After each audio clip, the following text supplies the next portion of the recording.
Hello, my friends. So, today I wanted to talk. I have my singing bowls, of course, but I wanted to talk about. I was watching Dr. Bruce Lipton talk this morning. So, I did like a watch party. So, you can go back on my feed, on my page, and find Dr. Bruce Lipton's live discussion about things this morning. So, of course, I'm thinking about these things again, epigenetics and just these different things about childhood programming and how we get stuck into these programs as adults. So, another thing I'm thinking about is how many adults are living at home with their parents later in life, right? So we see this phenomenon with all the millennials. A lot of times people are living at home with their parents way later in life. Like, I don't know, back in the day when you turn 18, you're like, I want to go start my life. Well, nowadays people are staying at home with their families a lot longer. And how is this affecting that early childhood programming and possibly holding people back from moving forward in life? So if you're one of those people that finds, your situation right now, you need to live at home with family or whatever, that happens, and that's fine. Being close to family is important too. Having healthy boundaries and healthy relationships and understanding how our early programming around these people is affecting us now, that's important to understand and be aware of, so that way, even if we're at home with our families, we can still be evolving, productive members of society, right? So that's the idea here. So paying attention to how we were programmed as children is really important. So in times of stress or feelings of being lost, or just any time that we struggle in life, oftentimes we go back to our original programming the first 7 years of our life when we're programmed.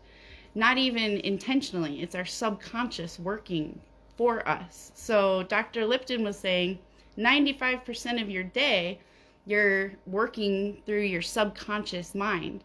So if you're not working actively to train your mind, often you're going to that default subconscious, which sometimes doesn't work in our favor.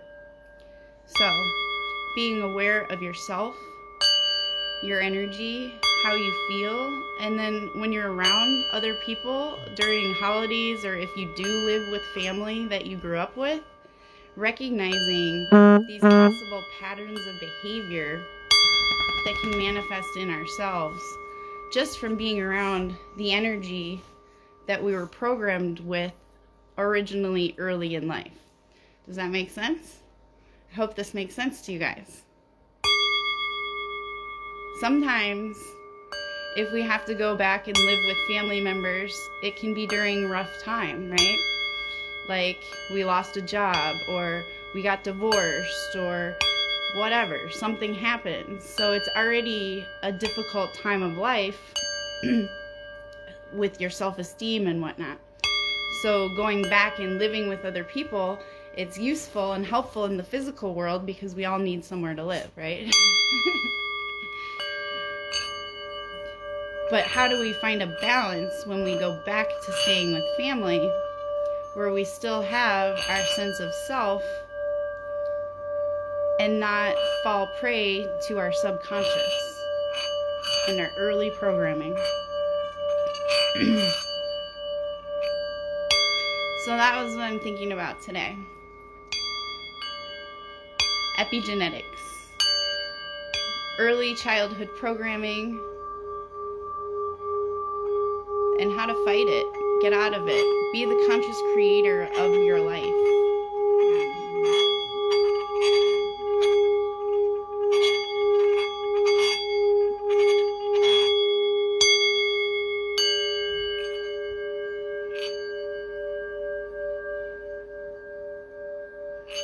So there's a situation that I can think of that's really kind of one of those situations where you can't do anything. You're just kind of observing the situation, hoping that the people make the right choices, right?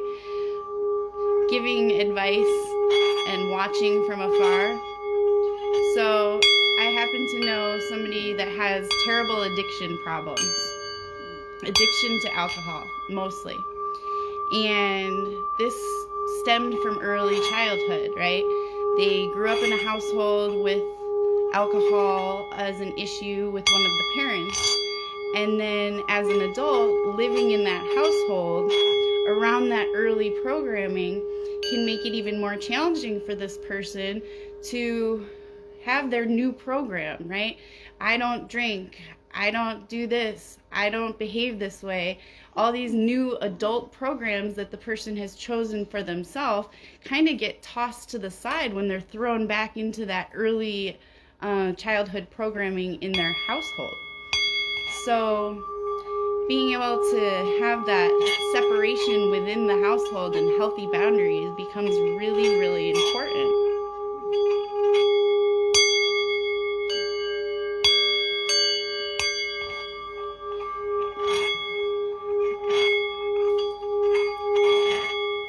That's good, Perry. Congratulations. I do think it's common for people not to realize how much their environment and the people that are around them affect them on a subconscious level. And we all love our family members. It's not like our family members are usually intentionally trying to throw us off. It's just like something that sometimes can happen subconsciously. We go back to that programming. The same situation that enabled the adult in the household to drink still enables the other people in the house to behave that way. So if you don't completely change the environment with everyone, then you're gonna, have some people getting pulled back to these bad habits. But it really is a personal choice. When you decide for yourself, okay, just because this is my household, that doesn't mean this is me. And you set your own frequency, and you spend your time on you, and then you set the new tone, and you get to the point where you're strong enough to set the tone for everybody else to follow. You emit the frequency. One thing that was really cool about that talk that I was watching was saying something about the power of 8, and with intention of 8 people is enough to help steer another person's consciousness. It's kind of exciting and kind of scary at the same time to think that it only takes 8 people to make that much of a difference in the consciousness of another person.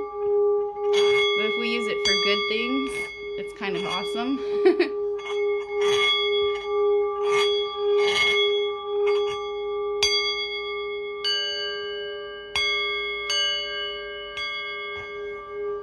I recorded a whole bunch more Morning Zen, so I'm going to be uploading those today.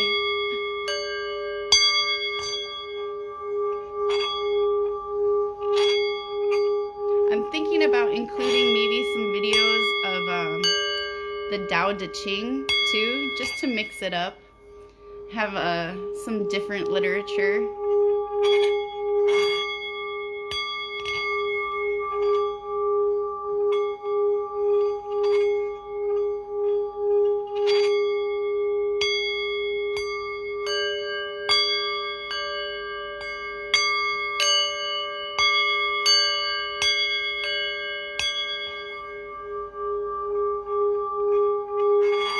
Almost the weekend.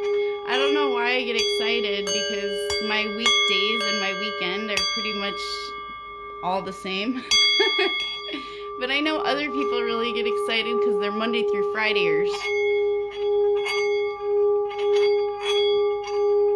Not everybody. I see you, Troy. Hey, how are you doing?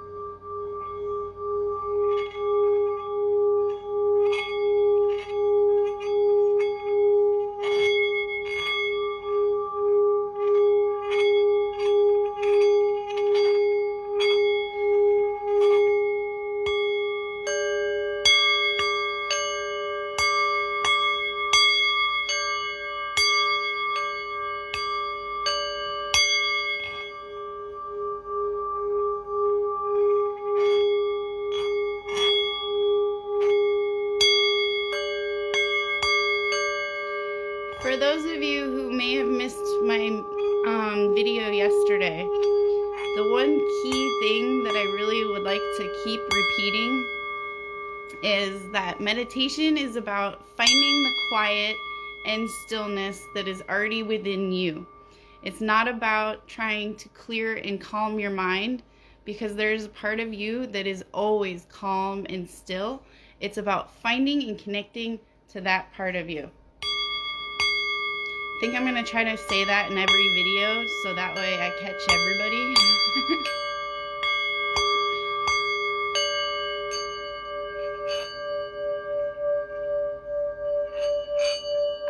Can I get a yeehaw? I see a cowboy hat pop up on my screen.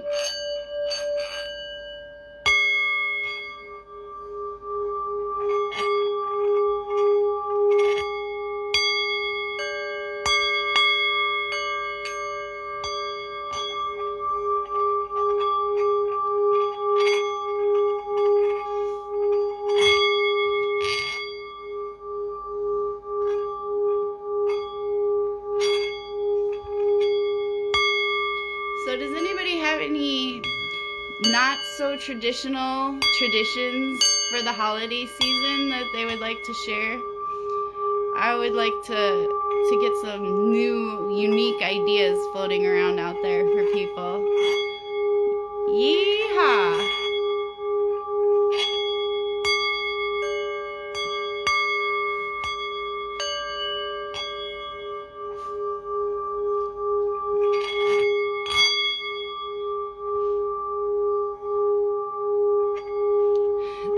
Yep, you know what I'm talking about, Troy, with the yep. Okay. Sorry about that. Dogs seem to just like to walk in front of the camera whenever they want.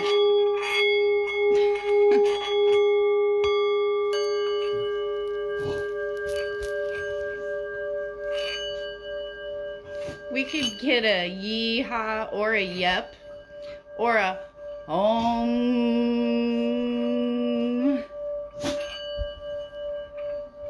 whatever works for you, okay? That's what I'm saying.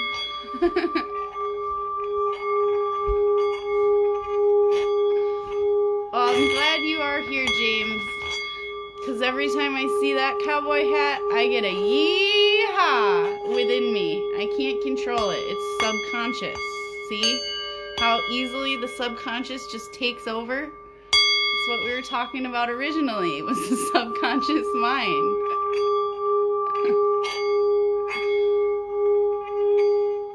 I had a robot moment.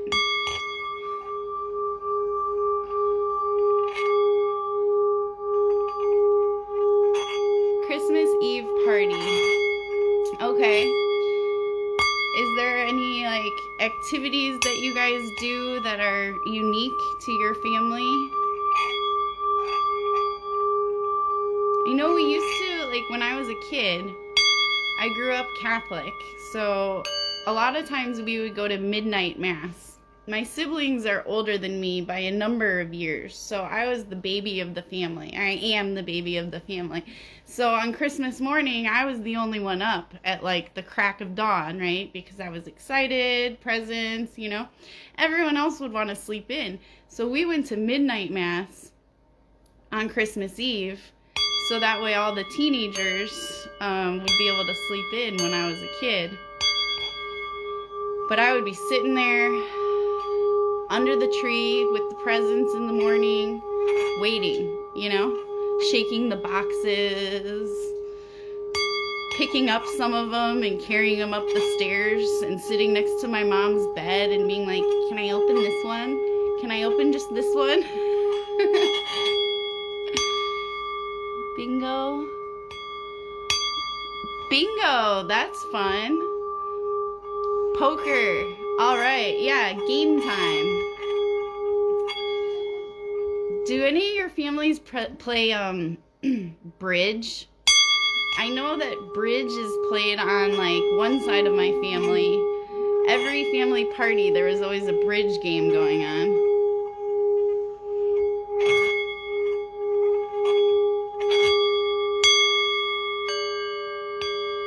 cooking games are fun.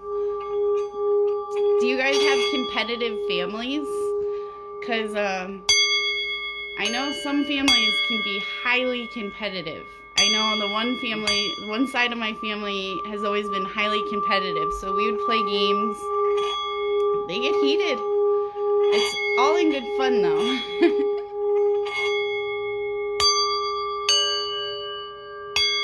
I feel like you learn sportsmanship a little bit during the holiday times, during these family card games and other things. It was like part of my early training in sportsmanship and losing graciously and saying good job to my cousins who would win, you know?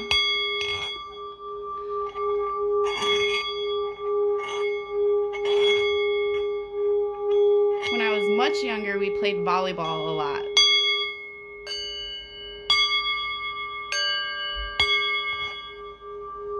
All the aunts and uncles spiking on each other.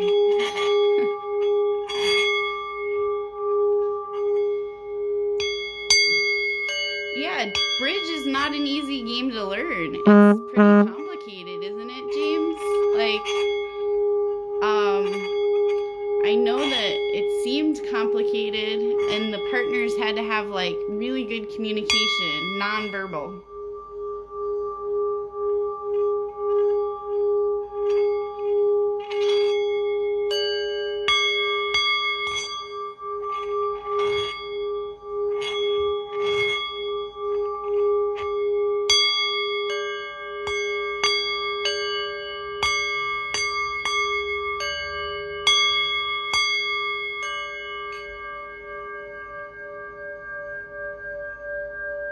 This is so relaxing.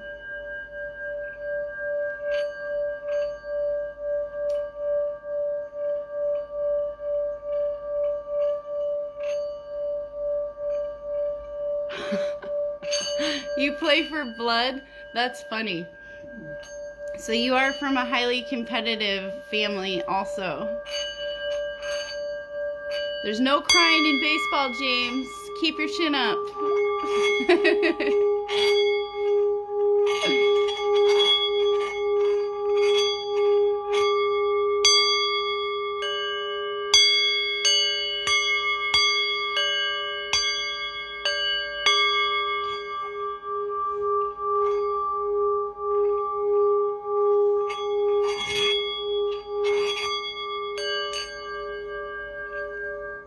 I just did laundry. This shirt is so clean. I think it smells like an entire bottle of laundry soap. I don't know why some clothes really hold the smell of your laundry soap and others don't. Maybe it's like the material. This shirt smells so much like laundry detergent, it's overwhelming.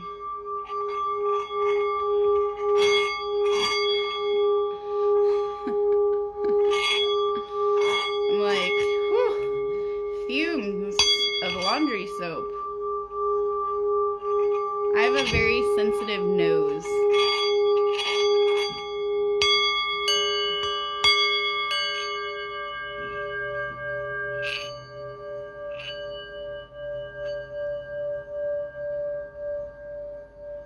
Real blood in spoons, James? I don't remember. I know of spoons. I can't remember like how it goes. But I do remember quarters. I feel like that has something to do with it, or I learned it around the same time. It's in that same part of my memory. You know that quarters game where you like spin them and shoot them at each other or something? I don't know. I vaguely remember this. And then of course dice games. Yahtzee! Yahtzee is a fun one. I think I liked Yahtzee and dice games because I usually have hot hands, my family members say. Michelle's got the hot hands, look out. Boxcars for days.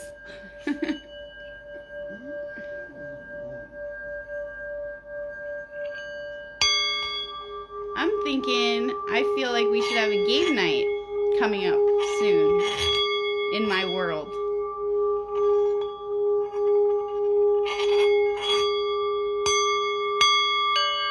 I love video games. I'm a gamer. Like, I used to play video games a lot.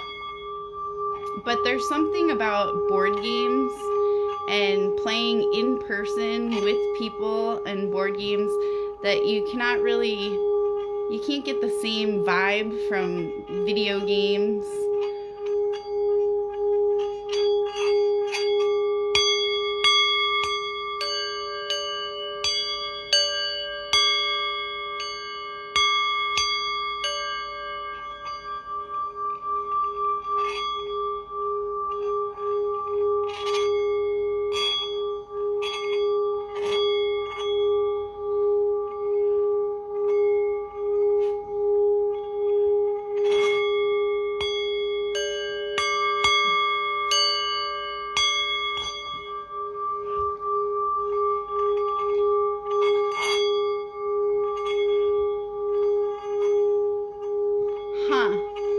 Well, James, I'll have to ask my children if they know how to play spoons. And then probably get beat by them if I play with them. And Troy, yeah, so game night sounds awesome. I think that we should have a local Phoenix game night. I have plenty of games I can bring.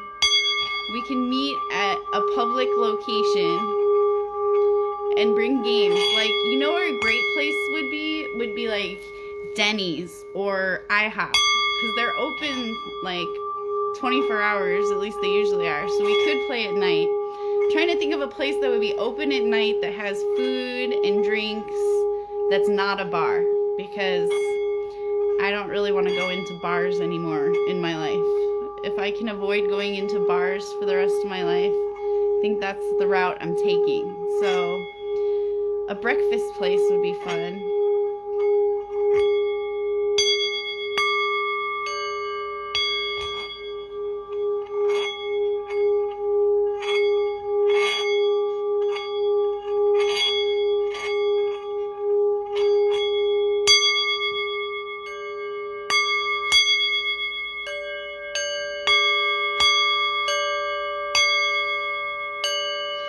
So other than regular cards for obvious games, what other games would be great for a game night?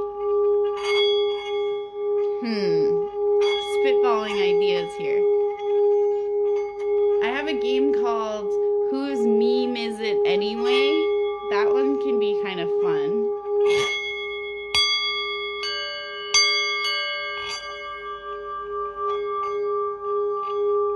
Since chess is becoming more popular with the Queen's Gambit show being #1 on Netflix, can you believe how easy it is to get the public to buy chess sets? All they needed to do was put out a very popular chess show.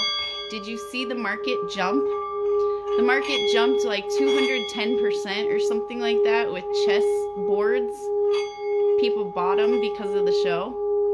Chess has been around for a long time, you guys. But I'm really happy that it's making a comeback. I never learned to play.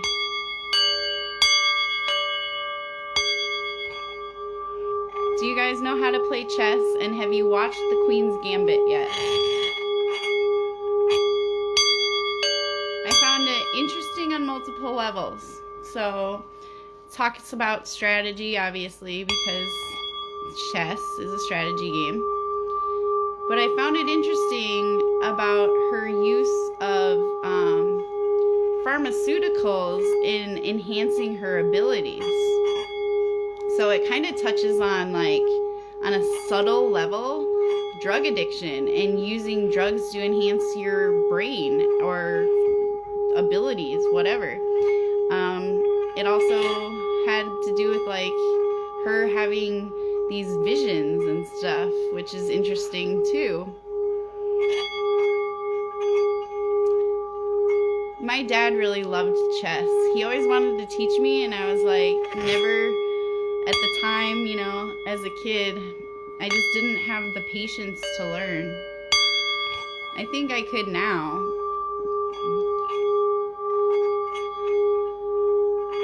I thought it was cool that they can basically play a chess game. Two people that know chess really well can play without a board or without pieces because they know in their heads the board, each space on the board has a name, right? And then each piece on the board has a name. So they can like literally just say what moves they're going to make verbally and never need a board or pieces. It's a pretty incredible game.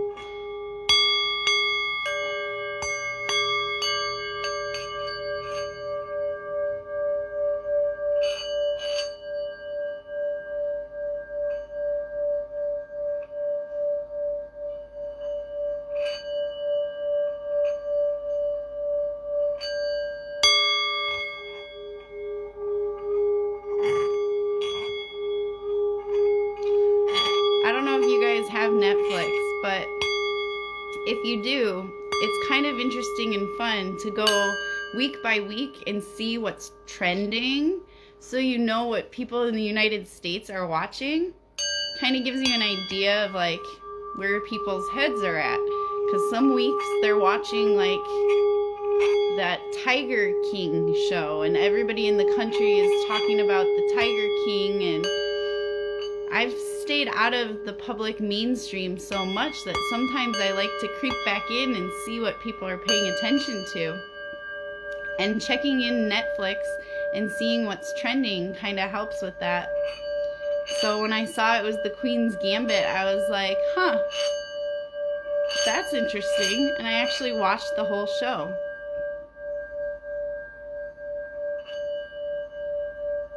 Yeah. What about Battleship, Troy?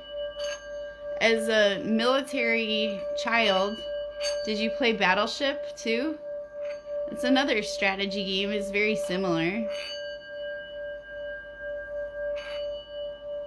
Or the one with Stratago or whatever, the one with just like the 4 little colored peg pieces. Or Othello. That's another great strategy game.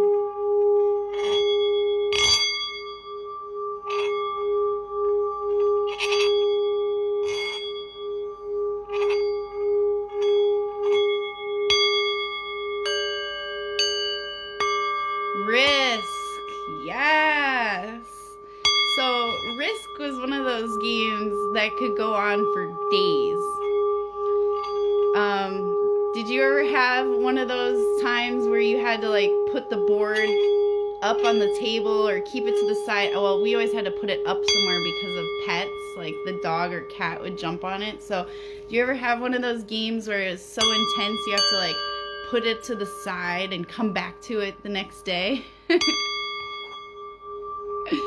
I played Risk a lot with my brother and my dad.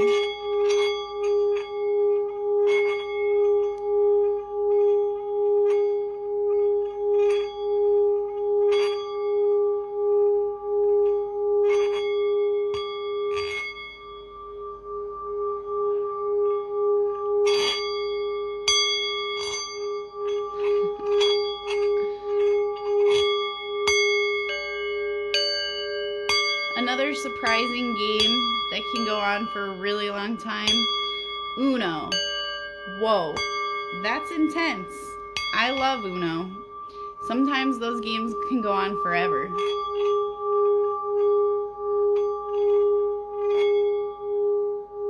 Backgammon. Yeah, that's another one that I never learned how to play.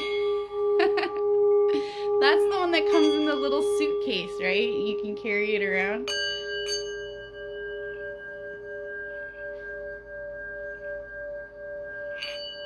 Similar to what it looks like now, people, all the guys have their case of poker chips that they keep in their car, just in case they gotta stop by a poker game with the dudes once in a while. I don't know when that became like a popular thing to carry poker chips in the car, but like I, in the last 5 years, have seen many people carrying around this little silver case that has poker chips in it and this little poker set. And after I started seeing it more than once, I started to question, and I'm like, what is this? So then I found out It's an entire poker set. And it's like this fad that guys carried around. I think it partially comes from that Matthew McConaughey commercial where he's like, yeah, I'm just chilling, driving my really fancy car and going to poker night with the guys, and he looks all fresh and fancy. Since when do all men think that they have this life? I'm just gonna stop by with my Infinity and play a few rounds of poker with my buddies on my way home from work so I can rush home then and be late to spend time with my family and my kids. I don't know. I laugh. I think it's kind of humorous how they market the car commercial, and they have this whole lifestyle kind of subconsciously for people to relate to. I'm in a luxury vehicle with my poker chips in the back. I have nowhere to be. I'm just gonna drive. And if I end up at a poker game with my buddies, that's where I end up. Marketing sometimes makes me laugh.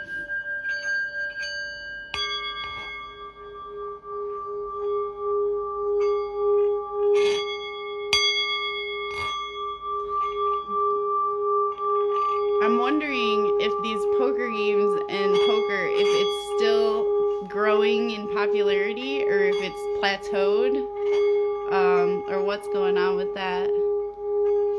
Yeah, Texas Hold'em. That's what it was. It became like such all the rage for a little while.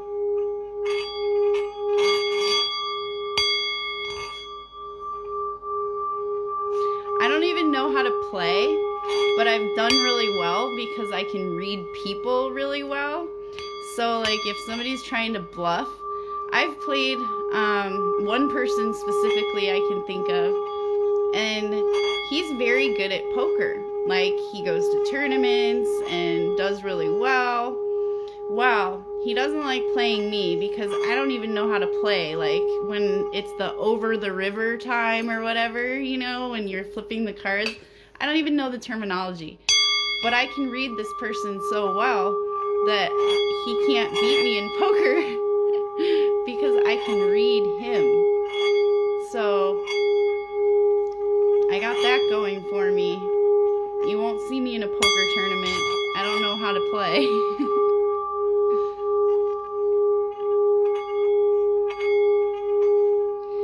Oh man, yeah, John, I don't know. It depends what kind of poker, like what kind of card game you're playing, because poker can be intense, I guess, if you know what you're doing, and if you know how to count cards, or if you're able to remember the cards that are going by, and you get really good at it.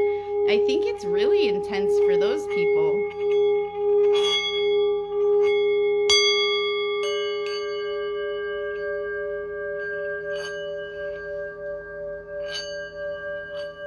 I keep my singing bowls in the car just in case I'm out in a luxury drive, you know, and I feel like stopping for a singing bowl group.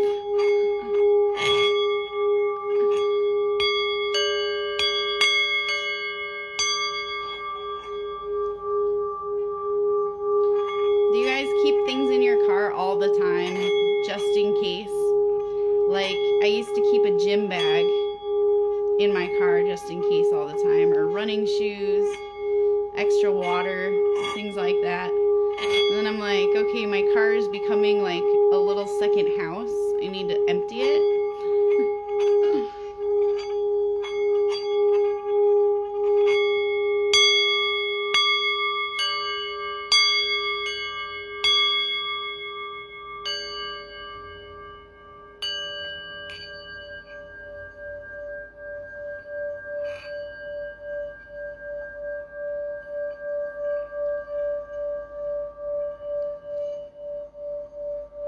Shoes, yeah.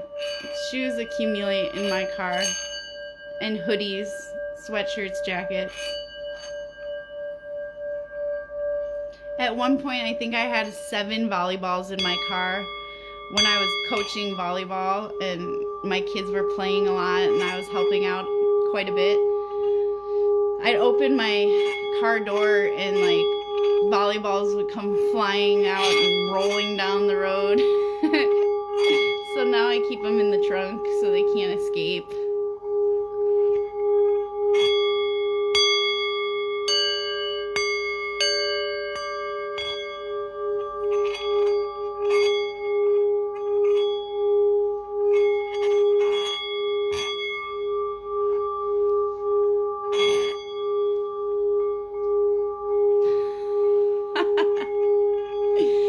James, that is a really good combination. I'm liking that. You can't go wrong with keeping tools and fresh undies in the car.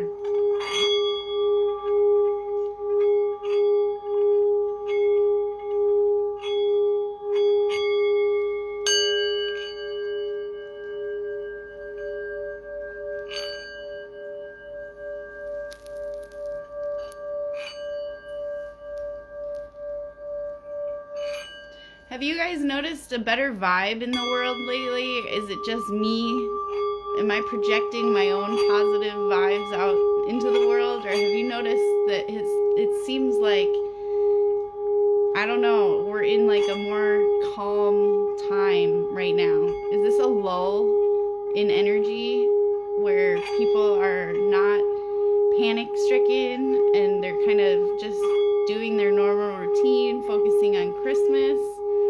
What are you guys sensing out there?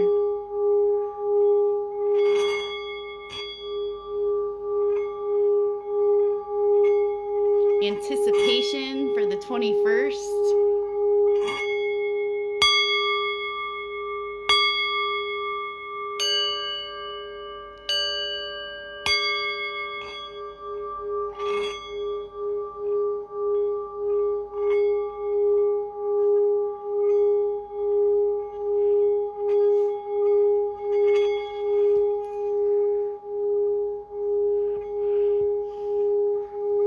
Yeah, sometimes we're taught these things as children and they stay with us forever and ever.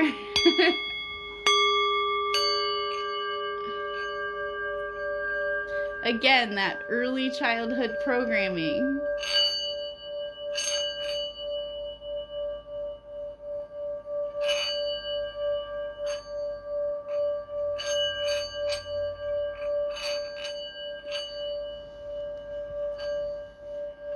In case you guys were wondering, this is my favorite color. I can see I'm like looking at myself while I look at the comments. What is your guys' favorite color? And how does it make you feel? And is that why you like it? I like this color because blue, this shade of blue, is calming. But at the same time, it's kind of like electric and alive. So I feel like it depicts how I feel. Calm, but super energized. I don't know if you've ever looked at like the science of color and how it affects us psychologically. But I have. Blue is definitely a good one for me to wear. That's why I wear it all the time. Even my earrings are blue. What color are you wearing today? And how is it affecting how you feel?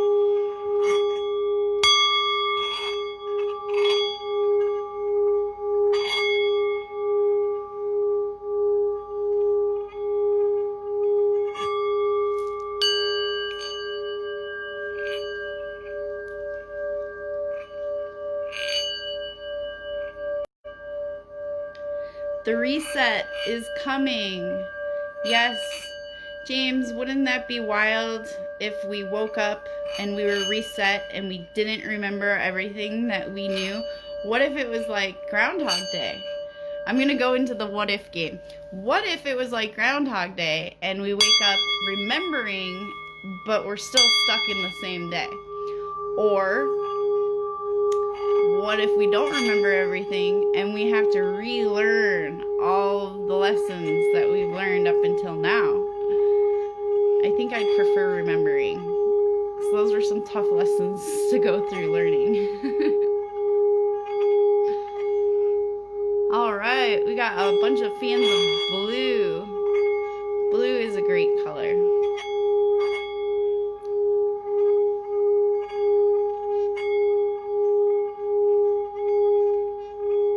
Have you seen people's auras? This is becoming more and more common as people become more self-aware and then aware of subtleties, and they're starting to develop these abilities like being able to see somebody's aura. If anybody can see mine, please tell me what color you think it looks like right now.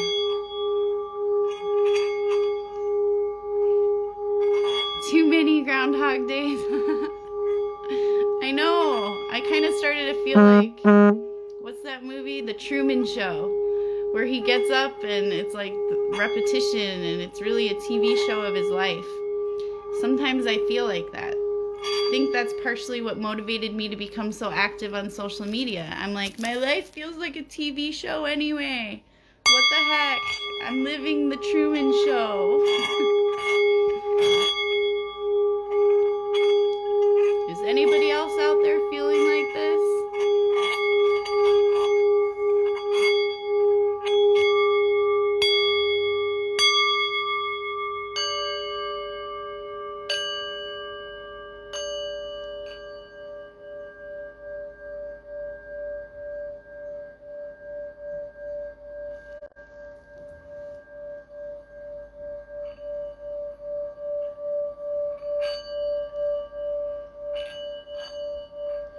I don't think, is that my aura or is that the background behind me?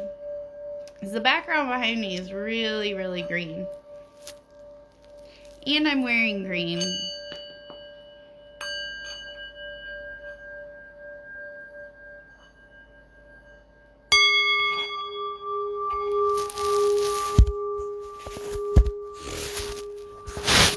My dog, I'm telling you, he's laying up against the thing that the phone is on.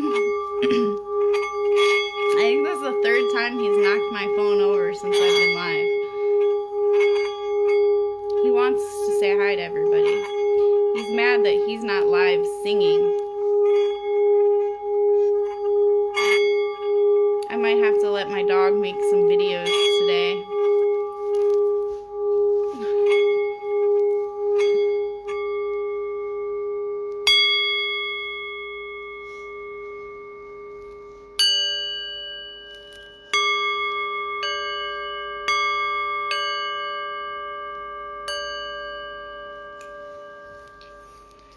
Thank you and good night. I hope everybody has a great rest of the day. Yeah, I don't know. I haven't really, I have to look at my own aura when I do it. I have to really like relax my eyes. To me, I'm seeing more yellow. But that's also through the phone and through whatever funky filter this is. So who knows? I guess in person you really can see people's auras. And you can also look at trees and things like that if you're practicing, looking at energy and trying to visualize it with your eyeballs. Look at like trees and different things and you can see like the energy field kind of around it. It's pretty neat. The first time I saw this was after reading the Celestine Prophecy and the Celestine Vision, those books, and how he talks about nature and being able to see the energy fields around the trees and things like that. This was like over a decade ago. I think I was in like high school when I started reading those. But those are good descriptions of energy fields that you can kind of see in nature. And I really like reading those books. They kind of take you on an adventure in nature. So I am sending you guys love and positive vibes. I will see you again. All white in Massachusetts. Oh, well, are they covered in snow, John? Or are they white? Are you saying they have like a white energy field all the time? I do notice the trees out here where I am in Arizona, they have almost like a whitish, just like an outline, right? So you see the tree, and then outside of the tree is like a little bit extra of not tree, but tree. And it is like a whitish color, sometimes yellowish. Oh, okay, snow, yeah. Funny. They do, though, have energy fields, so I don't know what the energy field looks like with the snow on in comparison to with the snow off. That would be a cool comparison. So look at the same trees throughout the year and see if you can see the difference in their energy. I feel them too. So when we had the fires in Arizona this summer, I felt very connected. I could feel like that panic-stricken feeling that some of the animals felt while they were like horrified, trying to figure out where to run and hide. And during the wildfires, I took some quiet time because I was so connected with nature at that time anyway, because I was out in nature every day hiking. So I really had to kind of take a step back because I could really feel the trees and the animals. It was really that panic-stricken feeling of the animals that was like, oh, I need to take a break. So, yes, we can really connect with nature, and sometimes it can be overwhelming. At least it had been for me during those fires. But otherwise, it's pretty peaceful times, right? Nature is peaceful. But during the times of fire, I felt the need to disconnect a little bit. Because those poor little animals, I was starting to feel really sad too often. It was affecting my emotional health. So I will see you guys again tomorrow. I'll be back doing my sound healing. Who knows what I'll feel like talking about tomorrow. Just kind of go with the flow. Empathetic, yes, absolutely. I think that being an empath is really useful. I think that people with great empathetic qualities have the ability to really care for people, help people feel things that other people can't necessarily feel as easily. I feel really blessed to be an empath. So it can be really stressful at times, though. So you got to learn boundaries and cleansing your energy and different things. The stronger empath you are, the more you really have to take these things seriously because they help your life. They help you move forward without getting dragged down by emotion of every little thing. And that's all she wrote. Have a great day. I'll talk to you guys tomorrow. I'm posting meditation group for the 21st. So I haven't chosen a time yet, but it will be happening on that day.